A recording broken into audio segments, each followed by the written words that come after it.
Hello. So we're having another Glasshouse session in light of the Ukrainian cyber situation. Well, the Ukrainian war and what it's doing with the cybers. There's a doc. Hopefully it's been dumped into the chat showing the things that we could talk about. I don't think we'll get a chance to go through all of this, but there's quite a lot that's happened. So Russia's information warfare has kind of bounced back. There's something that has not happened, which is the cyber apocalypse, which everyone's expecting ransomware to just blow up, and somehow they've been quiet. There's this confusion still about Hermetic Viper, and like the early Russian cyber strikes that were clearly military related are still pretty unclear and obscure to us. There's been a lot more clarity on the satellite hack, which is pretty cool stuff. And yeah, like they're screwing around with certs. So anyway, I'm going to open the floor to anyone. And where should we start? Well, so, I mean, let's just for 1 second. Sorry. Just looking, we were working on the doc right before this thing started, and I have to admit, everyone brought up things that everybody else did not know had happened.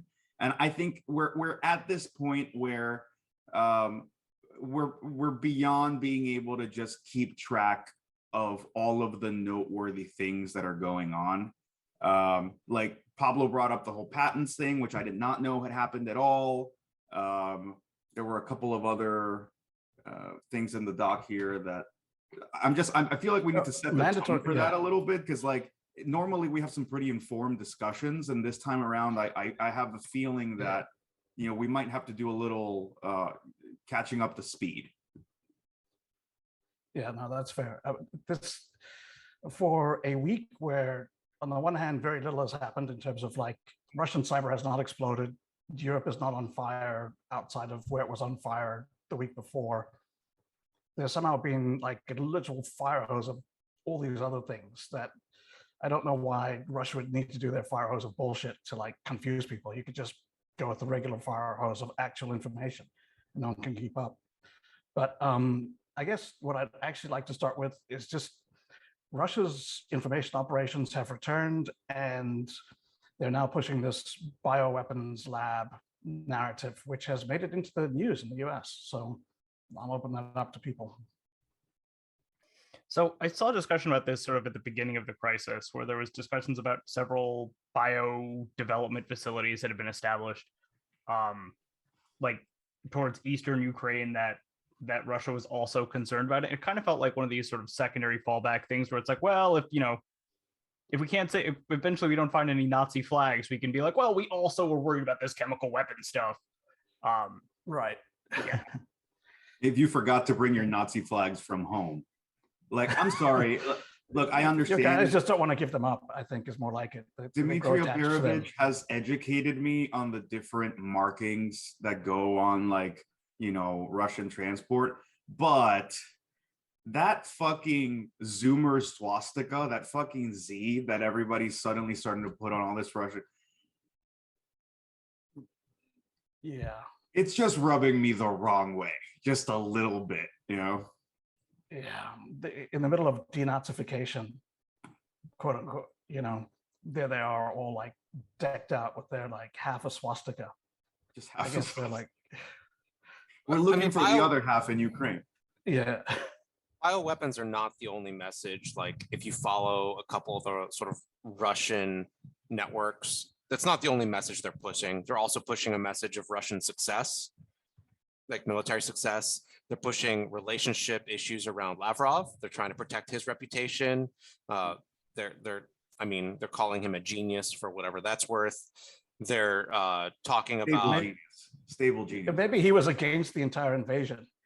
I don't know. And I think they're constantly reiterating the requirements for Russian military operations to stop, right? So that's the other thing they're trying to do is clarify these requirements, because obviously that controls the whole message of the military incursion. So I think it's really useful to start looking at what messages they are trying to push to see how far they're getting. Otherwise, they're not as simplistic as just bioweapons.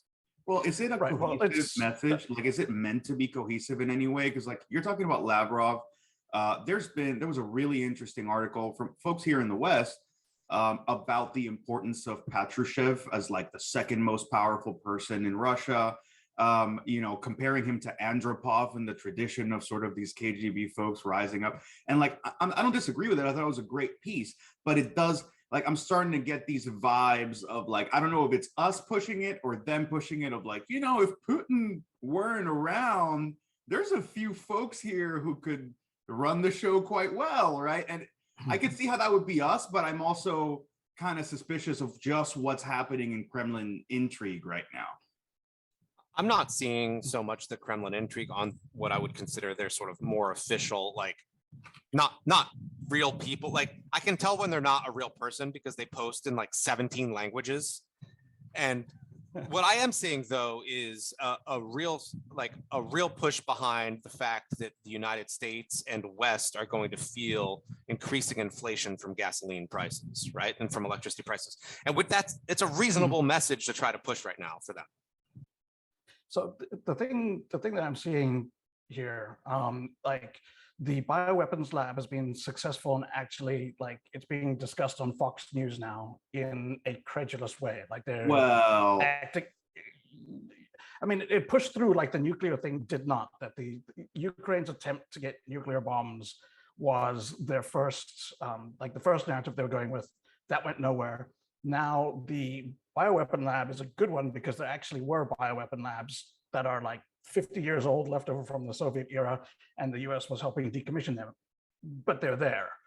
And so somehow that narrative made it through. But I think Dave's thing is quite interesting, that if they've sort of returned with a vengeance, I won't say full spectrum, but they're covering a lot of things. So the like what we're looking for, that sounds to me like they're creating a face-saving opportunity if they have to declare victory and go home. Like they can just say, we have met our objectives, and we have now reduced the number of tanks that we are not using by 10%. Mission accomplished. To be fair, the objectives that they are stating as requirements for withdrawing are not that different from what they would say at the very beginning, right? So they want a constitutional amendment to demilitarize. They want recognition of what they call the baby twins or the little babies or something, which they mean the breakaway republics. These are the weird little phrases that they start coming up, which is what a good IO team will do, right? So I guess I just like to push back. They're not helpless. Yeah. The Russian, Russians have a whole set of existing words to describe sort of Ukraine and Ukrainian. So like they're little Russians. They're like Russians, but not exactly. So they're little Russians. So there's this whole tiny Russians. Yeah, if you've ever met Ukrainians, they're only about 5 centimeters tall. Pint sized, but yeah. So I mean, the thing is, there's an entire cultural history with I would say baggage, but basically there's a lot of like iconography and stuff that they can draw on just historically, because they're still pushing the idea that like Kiev Rus was like the Russia, which it wasn't, but that's their thing. And then trying to say like as the natural successors of that, 1,000 years later, we should have all of the area that Kiev Rus had, which was basically parts of Poland, parts of Ukraine, parts of Belarus, and parts of Lithuania. It's like this vertical strip. I'm not worried. Look, I think it's important context. I don't think the invasion, look, again, the same asterisk as the last call, right? Like, this is a terrible situation. We feel for the Ukrainian people. It fucking sucks. We are completely against this notion of invasion. Now, there are more worrying things as far as like Russian salvos towards Soviet Union revival happening in the past few days than just the invasion. Like now we're seeing this kind of overreaction clamping down internally in what used to be posturing, right? Like, we're going to ban this thing. And you're like, no, you're fucking not. But like now, and like overnight, you're starting to see these meaningful shifts right? You're talking about Yandex, of all places, trying to get all of their people out to Israel, was announced, I think, yesterday.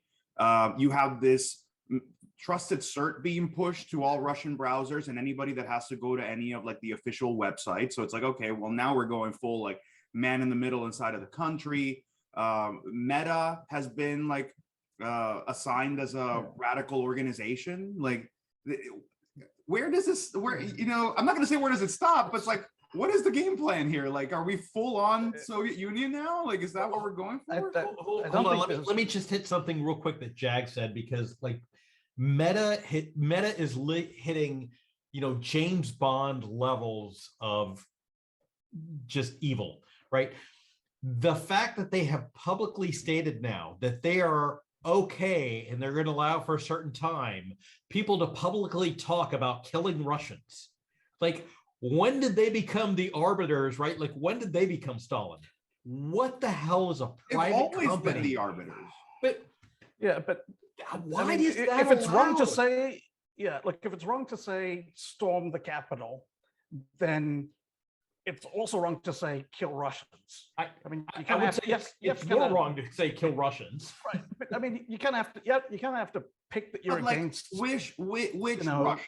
Because like let's dial this back a little bit, right? If you're talking about an invading military force and you're like, Yeah. you know, fuck these dudes, you know, I kind of get it. If you're No, talking but that- about like, No, That's the problem, Jags, is they're not right. They're not making the distinction, right?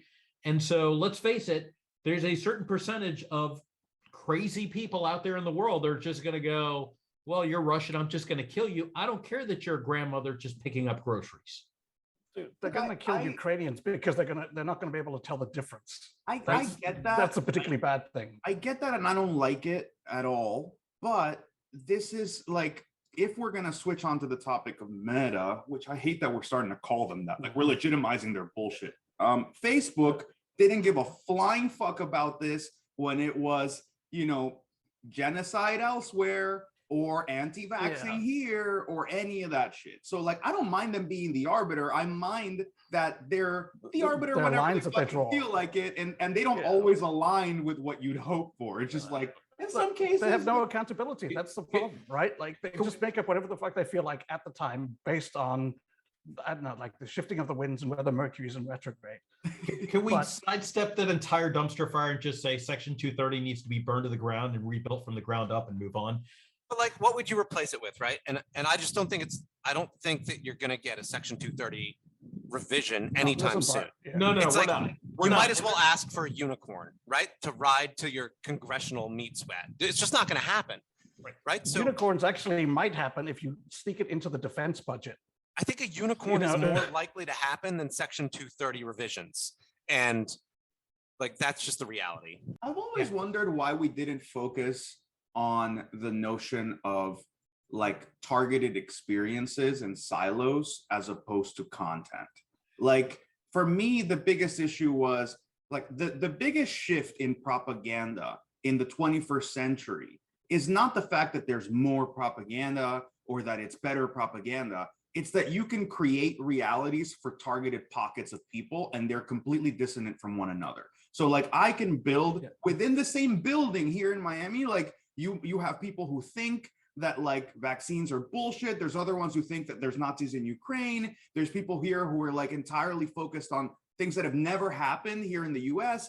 And they're all connected to the same service. It's just that you can pay to literally tailor a world, like a Weltanschauung for apartment B and C, right? Like, that's the part that I wish we would find some way to like legally be like, man, maybe, you know, like, you shouldn't be able to tailor that to that extreme.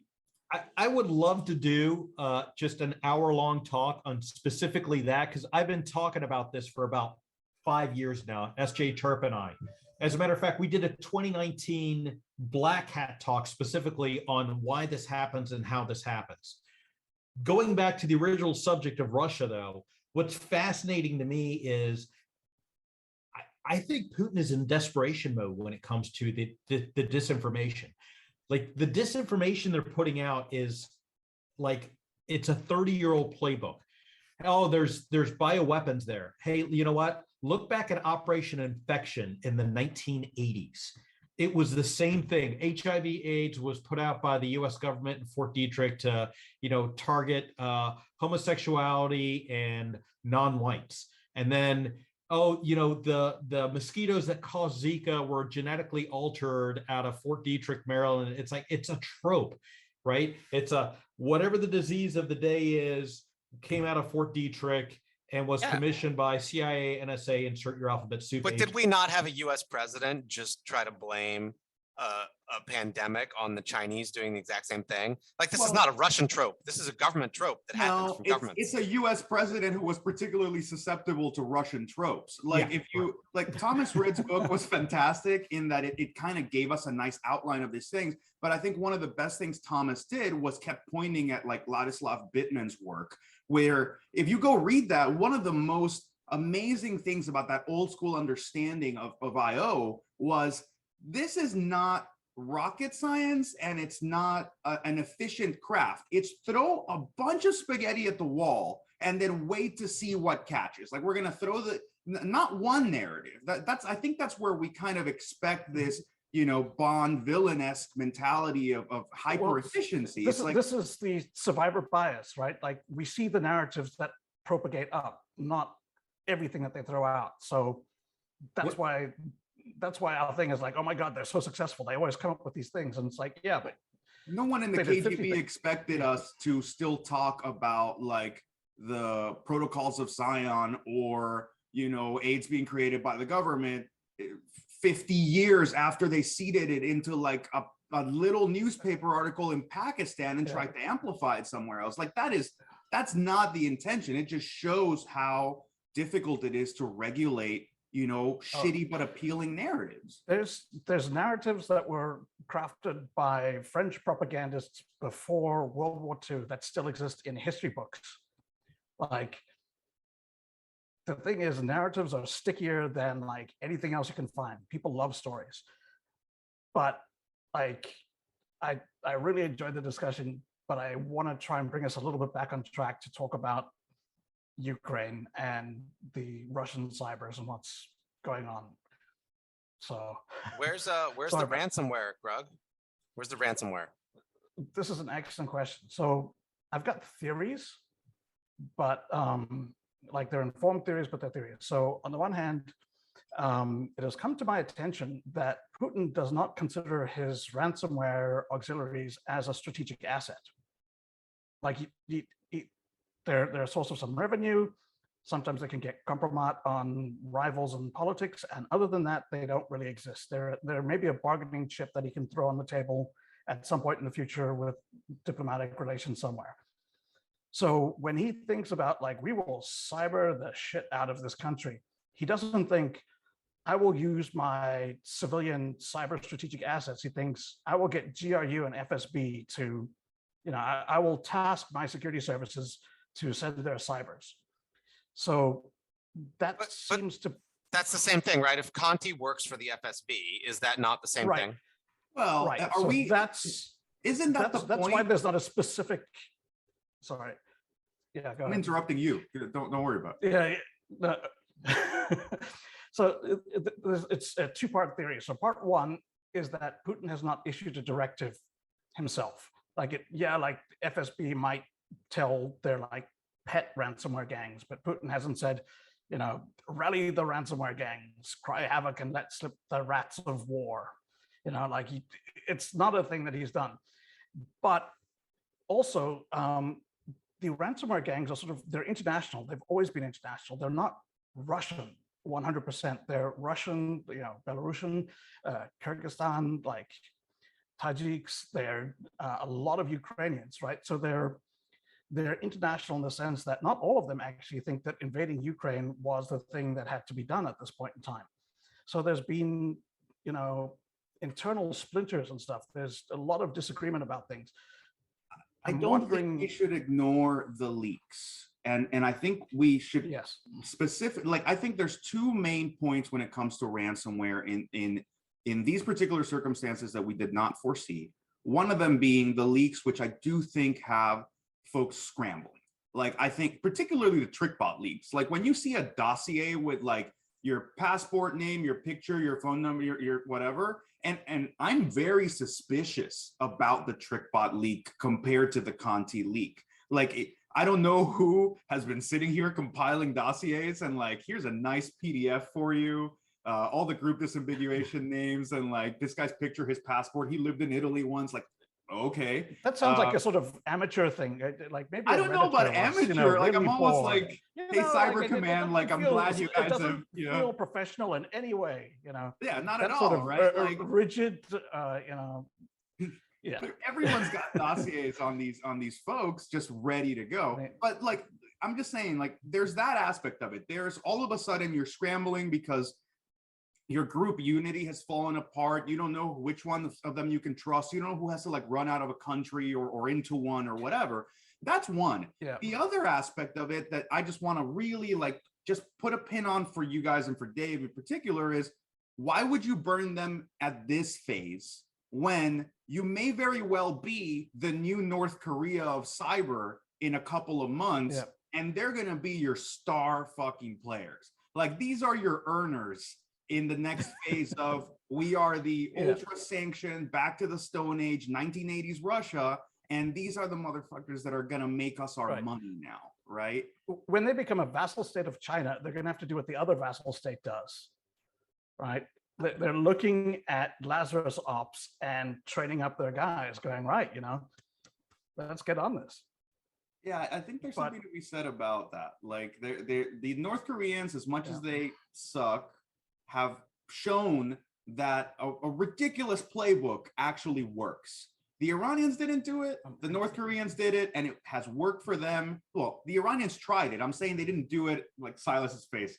I don't think they did it to the level of effectiveness than the North Koreans have. And the audacity, right? Like, we started, the opening salvo was an attempt at an $80 million heist, right? Like that. They wrote that playbook and they showed that to some percentage, to some degree, it is a viable one. So when you put the Russians into it with the existing ransomware gangs and the help, the actual proactive help of the, you know, ODE supply chain and tooling of the FSB and SVR and GRU, what does that turn into? Like, I think that could ransomware. Like your Snake ransomware, like, for real, you know, like Ouroboros ransomware will be straight out of Ryasan. Dope stuff. I mean, if you really want to make this complicated from a geopolitical scale, right? Is trafficking in cyber capabilities, is that the same thing as weapons trafficking? Because now, right? They can be a net exporter. Yeah. My net export is cyber capabilities. You can pay me in you know, crypto coins, right? And I can bypass all of your bullshit sanctions. Have fun with that. Do you want some missiles? I can hook you up with North Korea. I can get you a deal. Odes and missiles. Are we paying for Odes in North Korean like meth now? Is that how this is gonna work? Well, the world is really coming full circle in some very interesting ways. That is a fascinating idea, right? Like, what do you do when Pegasus is available for anyone who's got 2 Bitcoins and knows like which URL to go to and pay for? How do you put that on the entity list so that nobody can do legit, right? Good luck, right? These aren't like intercontinental ballistic missiles or stingers or something like that. It's like, we're just going to do border control. I mean, that cuts both ways, right? Like, the other side of this is the Russians are starting to clamp down, but it hasn't been full, you know, Great Firewall of China style. And it, like, I do feel like in this case, it's almost a flawed concept to roll it out gradually, right? Like, I think it's a mistake. Not that I'm going to teach the Russians how to be totalitarian, but it feels like a mistake. I don't think they've got any experience in that, Jags. They're going to look to you. You know, I don't want to mansplain or whatever you would call it, totalitarianism to the Russians, but it you know, the Chinese have shown that it's either complete repression or none.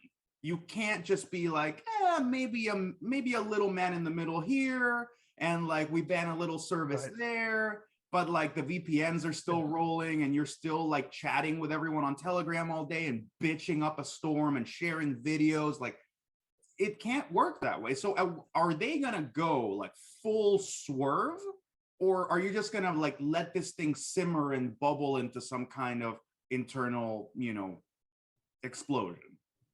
So I think one of the problems that is very, very interesting is Russia's internet, and I don't mean like just the infrastructure and the routing. I mean like their services, their search, their map, their translations, like all of that stuff is Yandex. But Yandex is like a Dutch company that simply happens to be, you know, in Russia. And if they're, as Jag says, they're trying to pull their people out. That strikes me as like an actual serious vulnerability that, you know, if you are trying to keep your population down, but you do not have your own search, you do not have your own maps, you do not have your own translation service, you don't have your own like ride sharing apps, like that is a massive problem. There's a reason why like Baidu and Yandex are such fantastic people. Like the Eye of Sauron that is Google. Even so, right? You continue to see stuff out of both countries in Google. Look, the Yandex thing, I think there's a couple of interesting aspects to it, and I'm not divulging any private information. This is something I read on some, you know, one of the thousands of public reports that are coming out about crazy shit. They said something like 80,000 employees, which is insane, right? Like that you can move 80,000 people. They're moving to Israel, which I think it's kind of interesting in the sense that like it seems to be the de facto like choice for a lot of Russians and a lot of Russian orgs. And I think it will make for a very interesting situation if you do end up taking all these critical technical people out of Russia to Israel, where you're now in a much more like Western aligned, very intel capable. They won't be eating Russian media 24/7, right? No, yeah, and now you're eating hummus and you have a good job, and it's cool to, you know, eventually it'll be cool to travel to the US.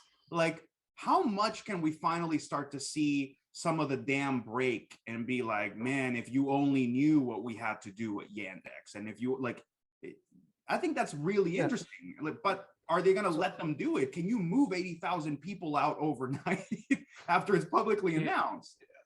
I mean, the same thing's true for JetBrains, for Kaspersky, for like a lot of companies that operate in the West, but have their headquarters or people in Russia, right? Like this, we're doing a detangling that is as like lightning fast and basically impossible for these companies. But most companies, what they're doing is firing their people in Russia, which is kind of sad in its own right? Like overnight, you're just like, let me make this worse for you. Like all of you are cut off. That's why I'm so impressed and kind of taken aback by the Yandex stance of like, nah, man, like let's try to reload 80,000 people. Like Kaspersky is a fraction of that. And I think you'd have a very hard time like trying to pack everybody up and say, oh, okay, guys, like we're going to all establish a new life, like nomads somewhere else. It's crazy. Yeah, but I think that's why you've got not all of them are going to go. But I also think that that's why you've got Putin saying, hey, listen, if you're a company that's in Russia and you're pulling out your business, then we're going to seize all of your assets. You know, how much of how many of the servers and data that services Russia is in Russia? And Putin goes, fine, you know what? No longer Yandex, it's now, KGBX or whatever, right? Russian company one. Yeah. And he's going to rehire all the same Russians to keep doing the same thing, right? And he's already got the data. That's why he's doing that kind of stuff. Well, that and like Yandex is going to be looking at like if we pull out like all of our investment in these data centers, like that vanishes because it's going to get nationalized as a punitive measure at that point, rather than as a like keeping jobs. But it's just going to be like, you try to screw me, well, screw you too. I'm keeping all your stuff. Can you imagine trying to detangle your Active Directory network? That like you have an entire forest in Russia, probably. Like, can you imagine trying to detangle these things? Like that, it sounds, and like you don't know what passwords or whatever you're storing in Russia versus not in Russia. What a nightmare for all of these companies. I don't think it's feasible. I mean, not in the timescales where it would actually be relevant in this case. Okay, I'm so glad. I've been talking out of my ass this whole time. So Ramen from Microsoft is 800 people, not 8,000 people. Fantastic. That makes a lot more sense. And I'll take that in the chin because I misremembered the absolute shit out. So thank you so much, Ramen. Still, I think relocating 800 people is still pretty sizable, but it's not a small country, right? Like, that's not a small. But wait, isn't that like 2 Liechtensteins or something, or like two Luxembourgs? Well, I mean, I was having an argument with Matt Swish recently, and like 80,000 people would have been the population of Israel in 1917. So yeah, I'm totally talking out of my ass. 800 people to reload, much easier job, still pretty tough, right? Yeah, no, that's feasible. The thing is, like, Israel actually makes sense because Israel's relationship with Russia is complicated. Like, they need to keep things open so they can still get Jews out. Like, that's, I assume that there's other reasons as well, but that's been a very, very consistent thing for them for quite a while. And so I don't know. Well, that's been the case for many years. Like, if you read Red Horizons, like the troubles that the Israelis went through to try to keep an open channel with Romania to try to get Jews out of Europe. Right. They do their work and they do it well, and they eat crow if they have to in order to save their people in an admirable fashion. I don't know what that's going to turn into, because what we're starting, like, honestly, the conversation we're having is basically like Soviet Union's dead, long live the Soviet Union. Like, we're welcome back. And it's a matter of 2 weeks from like Louis Vuitton and Lambos to like, these people can't surf the fucking internet, go anywhere, and they don't have life savings. Like, this is insane. Yeah, I think one of the other things to pay attention to here is that these are not things that can be rolled back. Right. So you're going to take your 800 people. Some of them are going to say, no, I'd rather take the retirement package you're offering because I don't want to leave. Some are going to say, like, okay, I'll go, like, I'm going to sell all my stuff and whatever and get ready to leave. If you pull the rug out from under them, those 800 people, like, that's going to be decimated to some degree, with people who have quit, people who have actually decided to move, and now they sort of have to move. Like, you don't roll that back easily. Just like with all the people that got fired from, if you're trying to cut down on your Russian exposure by firing all of your Russians, that's a fucking horrible thing to do. But when you need to, you can't rehire them later. What are the real choices? I mean, like, Dave talked about, like, well, we're going to nationalize all of your like assets. Are they not going to, regardless? Well, right? Like, if you comply, the nationalization is. It's a basic step. Probably just to keep the jobs for the people so that they don't get fired. Right? Like, if someone pulls out and says, yeah, we no longer have a company. So no one keeping them from nationalizing shell stuff whenever they decide to go full totalitarian. Like, that's always a part of the playbook. So one of the things that I've also heard coming out of the conflict as well is that essentially, like, they're going to no longer be respecting copyright laws from other countries and hostile countries as well. So I suspect there's going to be some interesting changes with that. And I heard some people also referring to it as like legalizing software piracy now in Russia. Like, it's been illegal before. It's about time. It's about damn time. I think the bigger one was patents, Silas, right? Like, yeah, it was patents. Yeah, and I think we touched on this a little bit, but I wanted to kind of like revisit this as a conversation, at least for the mainstream. This could be the rebirth of old school reverse engineering talent coming out of Eastern Europe. Like, that's where we got it from. Are we gonna have like an underground? Is there gonna be like an underground chiptunes, like keygen, like underground music scene for it? Because I am totally down for that again. They're going to be reverse engineering Microsoft updates that are available in the West, repackaging them to their own .ru Microsoft stream, and putting out, like file. Don't they have to? Wait, don't they have to? If the United States tells them that tells Microsoft that they can't send patches to Russia, Bro, And were Google, they of patching course. in the first place? They weren't buying licenses. Like, I think the whole argument, even like, think about Ukraine, right? Which we have more control or like had more influence over in the past few months. All these bullshit stories about how like we saved the day in Ukraine and like we went and fixed cyber for them, even though we can't fix it for anybody else. Like the most difficult part of that story is we can't even get them to have non-pirated like licenses for Microsoft, for Word, for anything. It's like, dude, the people whose machines I've had the privilege of looking at in Ukraine, it's like 7 keygens. You might as well be like just popping backdoors all over it, not in a targeted fashion, just fucking leave them there. So like, how do you even begin to secure that? Like, there is no such Buy thing. licenses. I Give mean, them why didn't we license. just give them the licenses? Why didn't we I just give them completely free agree. Microsoft, But like Windows Yeah. licenses? why is a country where like the average wage is like whatever, 500 a month, expected to pay like full license fees for Office and Word, like all this stuff? It's complete I've made a bullshit, pledge particularly to now. stop giving Brad Smith a hard time online, so I'm not going to say it. However, But like, Yeah. speaking of Microsoft, right? Like, obviously defensive efforts are ongoing. They have their own name for hermetic stuff, as far as I can tell. In their defense, they probably discovered it before us. I'll give them that. Like, Mystic is fucking awesome. They have better visibility than just about anyone in the world. And I would not be surprised if they, as they just confirmed in my other window, discovered it before us. So like, I understand that they named it first. I wish they'd come out like with info right away, but I also get the sense that they were probably trying to defend shit instead of like glory hounding on Twitter. So I get it. I respect that, right? do they even threat Intel? Oh, they threat Intel hard. It's just like, do we get to enjoy it in a public fashion is a different conversation, right?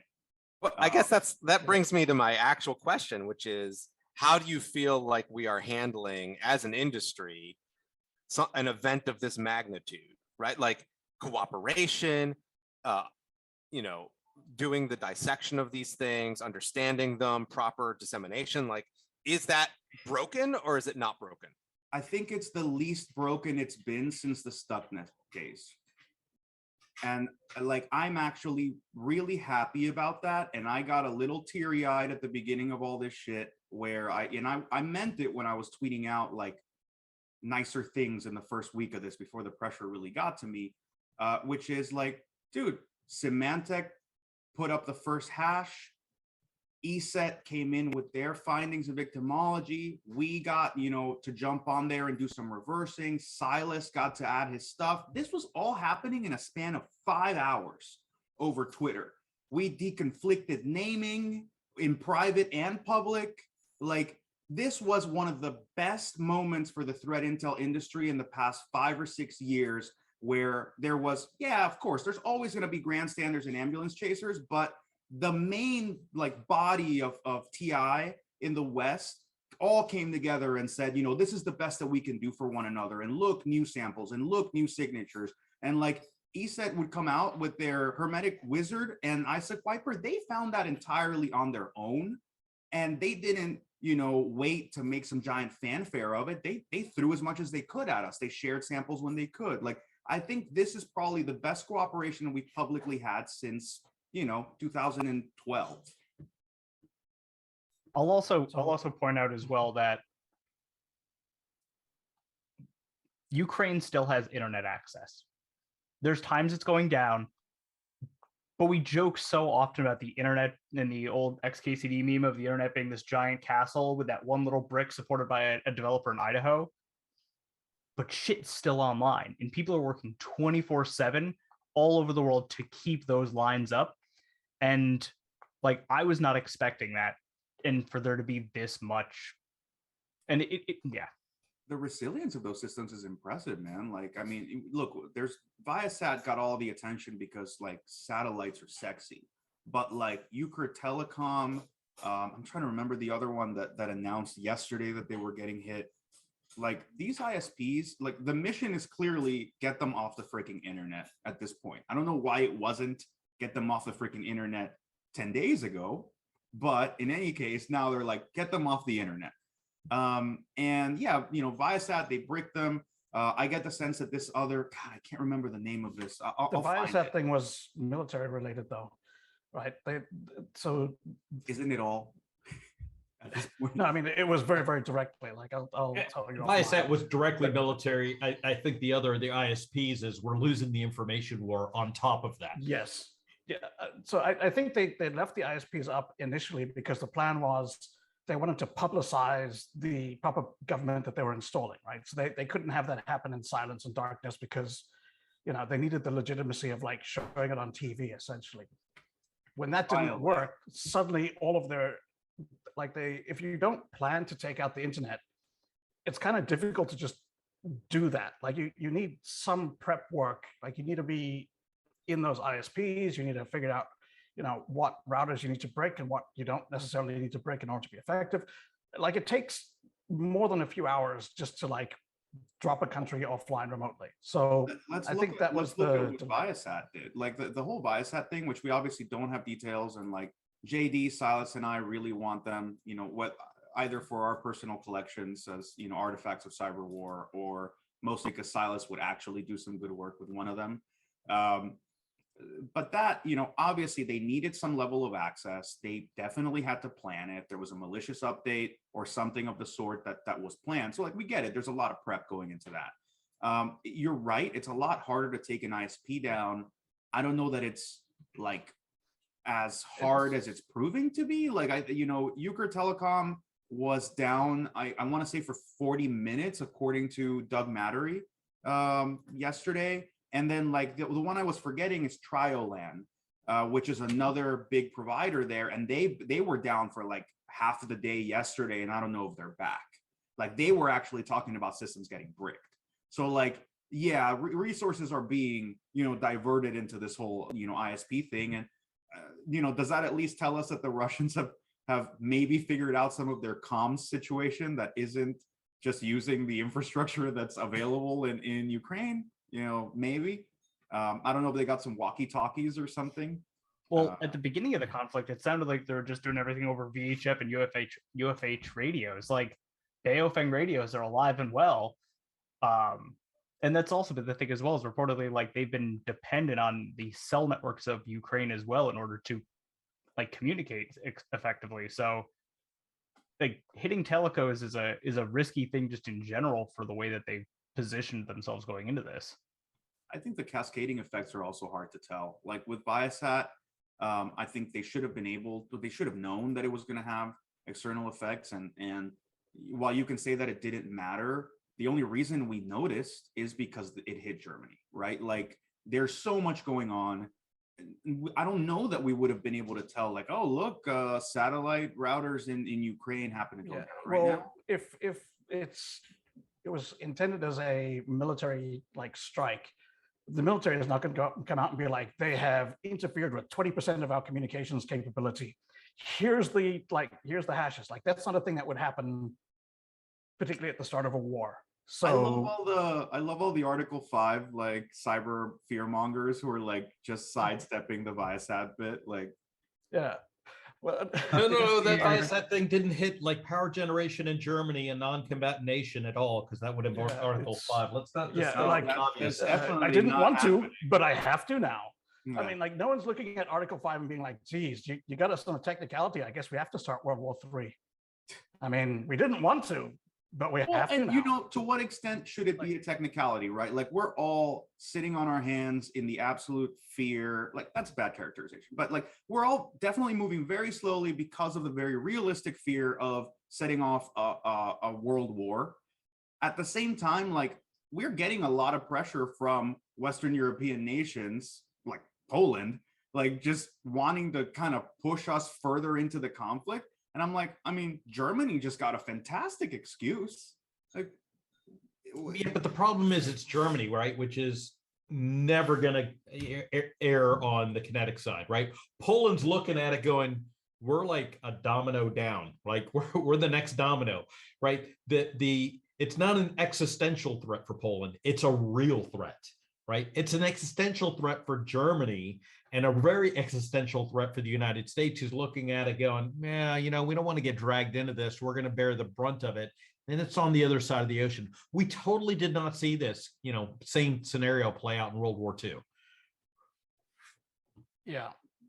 I mean, what you would need is sort of a like a cyber Pearl Harbor, for example, to drag the US in.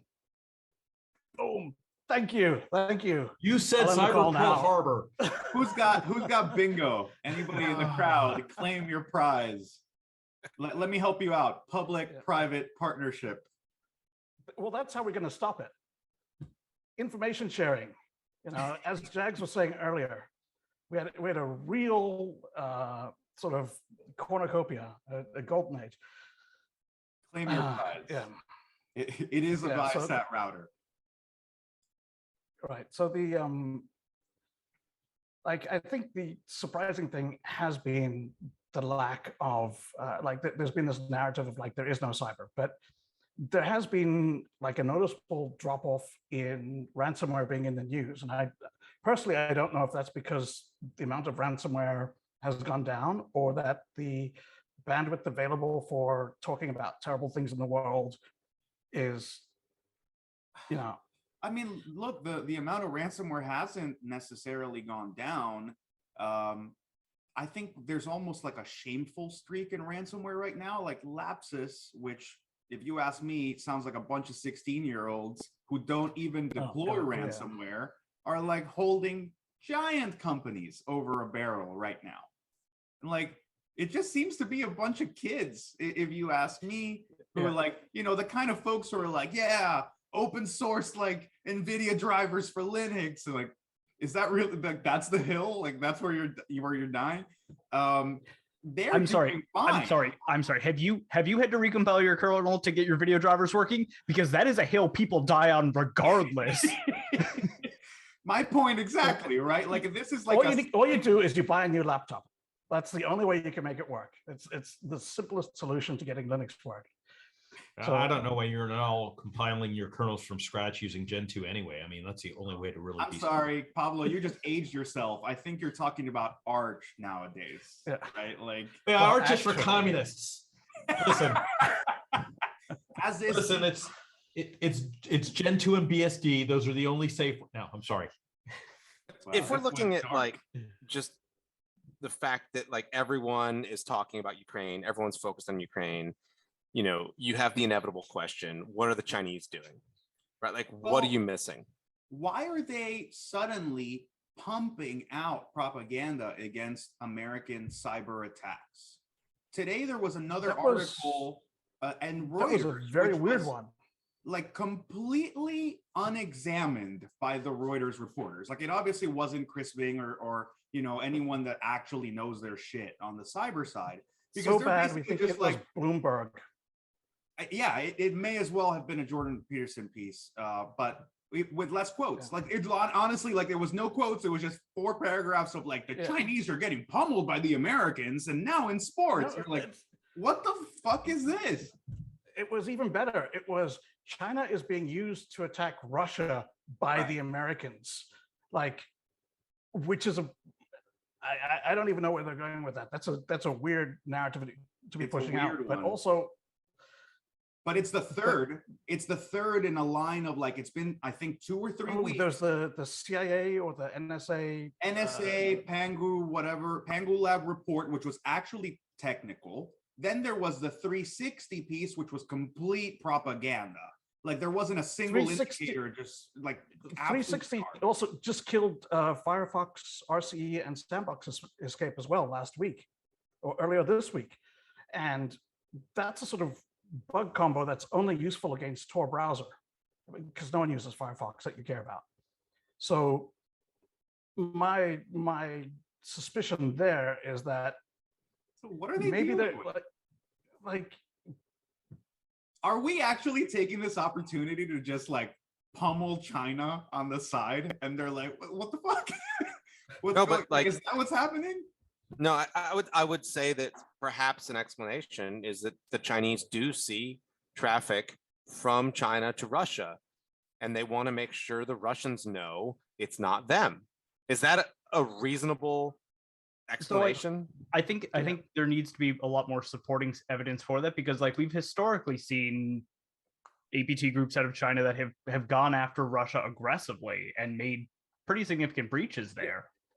So but right now there's that IT cyber army that Ukraine has called up, and some of them are having like actual successes, right? There's the leak, was it yesterday or today, of like huge database. There's claims of successfully hitting the TV and broadcasting stuff from Ukraine. Like some of them are clearly competent and are achieving actual goals and objectives. Some of them are competent, some of them are garbage. That Kaspersky thing, most of them are garbage. Absolute bullshit. And I'm surprised at how disappointed people are. It's like, if you really want to see KL source code that bad, like there was a leak a few years back, like good luck reading through all that shit. But I think it's kind of sad because it's like these like clear old school anon moments where like somebody learns how to use wget and then they like hold everyone in suspense for 2 days and it's garbage, right? I don't know about just some of it being garbage is not enough, right? So the reality of cyber war is that there's good hackers in the world and they will have successes if you give them a little bit of time, right? Like that's the truth of how this works. And that's, I think, why people are so like, I won't say excited, but concerned perhaps about this Ukrainian IT army in terms of a policy perspective. There's a heightened awareness and alertness. And I think that's hinting at an interesting thing, which is how do you demobilize a volunteer army of hackers? Right. How do you, but we talk about they have this. No command and control. Yeah, there's no command and control, right? So, what happens, Russia has gone out and said, hey, we view cyber attacks on our national infrastructure with the same severity as a nuclear attack, right? In the US, we have Presidential Policy Directive 21, right? So what happens when a, not so smart skitty hops on and actually takes down something important in China, and Putin goes, okay, that's all the justification I needed to go out there and, carpet bomb Germany. So I'll also note as well that, especially with the coordination for the groups, because I've been watching it fairly closely as well. There's and Dave, your point I think is spot on as well. Like there are brilliant hackers in the world, and if you give them time, they will do brilliant things with this. But that volunteer army is not just Ukrainians. And I will share something, and I'm sharing it because I think it's important. But to the person in the chat who is saying, if you need a laptop and you're in the Detroit area, I will bring one over, that is going to ruin your OPSEC. And it also tells where you are. And those types of things, like it is also a further policy challenge when you look at it, where it's volunteers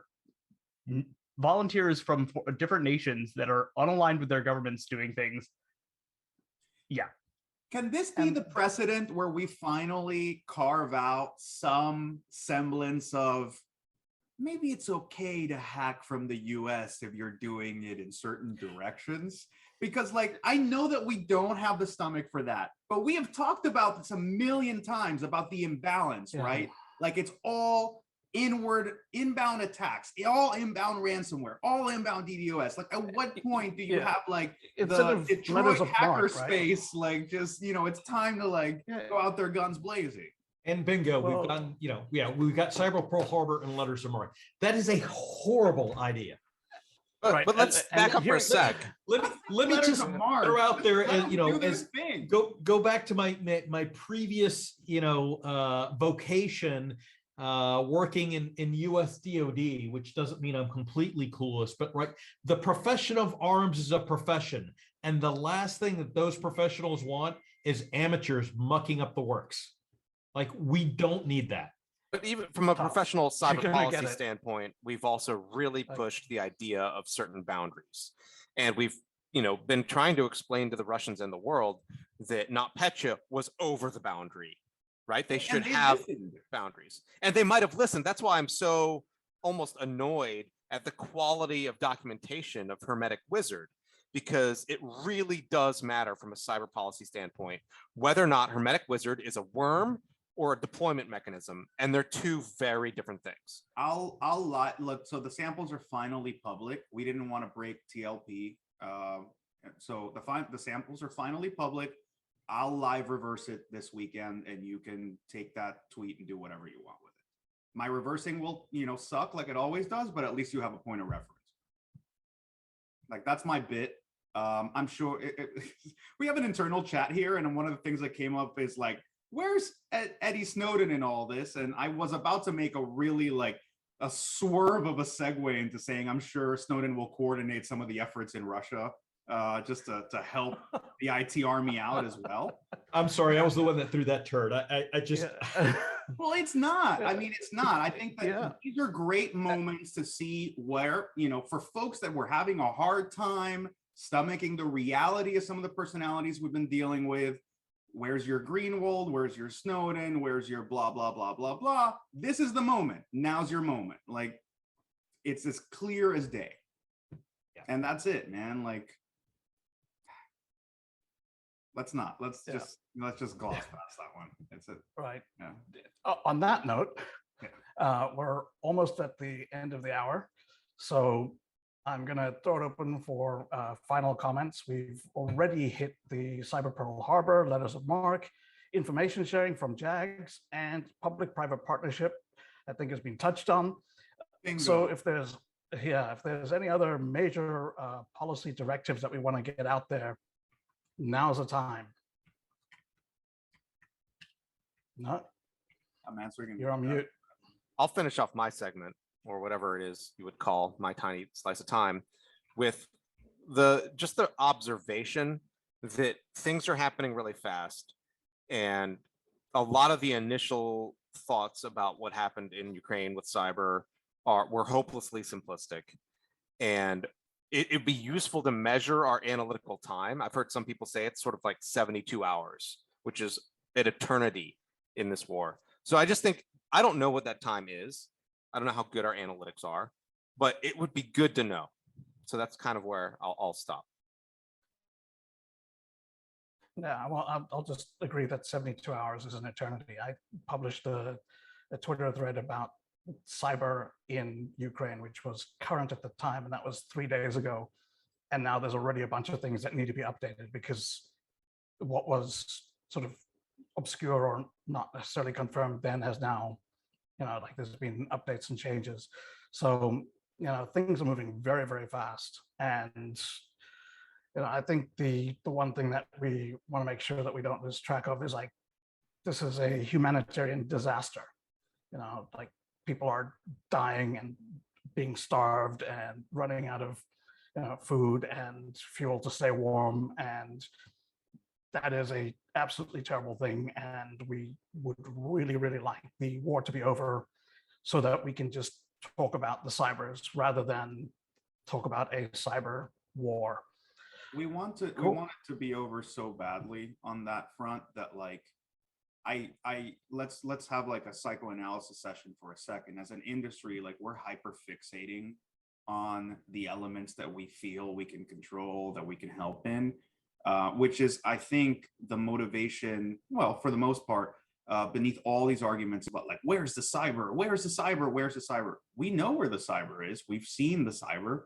It's just not the cyber that you had hyped yourself up for, where we could live in these perfectly bubble wrapped cyber worlds where it's someone cybered the power grid down, and now we can cyber the power grid back up, and everyone off to your webinars. I think we had hoped on some level that it would stay that, safe and bubble wrapped for us. And the truth is that, war isn't like that. There is no cyber warfare. There is warfare with cyber elements now. And if anyone's been clear about that, it's the Russians. Because if cyber had been a critical component in what they needed to do for this invasion, it would have played a greater role. It played a role. It definitely played a role. They were coordinated enough for us not to run into Turla, Nobelium, or APT-28 at all in Ukraine. And for them to bring a bunch of wipers that were designed for this op, that were all built in December and forward, that were the only tools that we've seen so far. So there's a certain level of coordination. There is cyber. We're seeing it with the SATCOM stuff. We're seeing it with the ISP stuff. Some of the DDoS in the early moments were not meaningless. They took down some of the ATM networks. So there is cyber. It's just not the cyber you hyped yourself up for. And the other thing also with those DDoS attacks as well is even if they weren't successful, even if they didn't take down infrastructure, they also carry those psychological impacts of it, where there's the fear of this might take it down and I need to act from it. So the thing is like there's ways that cyber may not be the accessible intent of it may not always be the true intent of what it's meant to cause as well. Silas, I love that, right? It's messaging, right? This is the quote unquote cyber equivalent of, hey, listen, I'm just going to park an aircraft carrier group like right off your coast so you can see it when the sun goes down. That's what this is. Hey, we're there. We have access. You don't know what else we've got. And it's a taste for this area. And, you know, keep pushing us. As soon as we're not completely distracted by this bit, we'll get to you guys. Like, I think that's where cyber becomes relevant again. It's the whole point is the long arm of cyber. Like you go to you focus that on places you're not going to stroll into with your tanks, like Germany. Well, and I think that's the next thing, right? Because the big story in the future, especially if Ukraine does fall, is going to be the economic sanctions. It's going to be the implications of the massive economic hit Russia's taking. And that's where cyber may really come into its fore. So I think that the future is sort of unknown, but if you were going to make a prediction, you wouldn't be a bear cyber market. I completely agree that if there's anything to say out of this, there will be more cyber. Like it's clear that there will be more, and it will be better and bigger and uncut. That'll be the t-shirt for Glasshouse Center. More cyber. More cyber. More cyber. More cyber. Folks, we're at 2 minutes over. I know folks want to go get drinks and stuff. Thank you everybody for coming out, hanging out, dealing with our profanities, our lack of agenda, our overambitious agenda. We really do appreciate it. I don't know if we'll be back next week. I think some folks, critical folks like Silas, who actually makes this whole entire thing run, and without him none of this would work, are actually busy with real life things. But we will try to have one as soon as possible. And thanks everybody. Do your best, support our friends in Ukraine financially, emotionally, and it's going to be a marathon, folks. So get some rest. If you're doing anything else, just watch your OPSEC, please. Like, we don't want anyone getting done for doing something at an emotional time when you know better. So anyway, does not taste good. Move to Thailand, be ready for a cyber war, All right. Have your OPSEC. So that's it. Yeah, we're off. And, please like and subscribe. Hit the comments. It really helps us with the algorithm. And, click one of these other videos that we've done. Is our sponsor NordVPN? Well, we've been talking a lot about cybersecurity, and one of the things you won't have to worry about with cybersecurity is from today's sponsor, Raid Shadow Legends. All right, let's call it quits, guys. That's it. We're done. Yep. See you guys. Bye.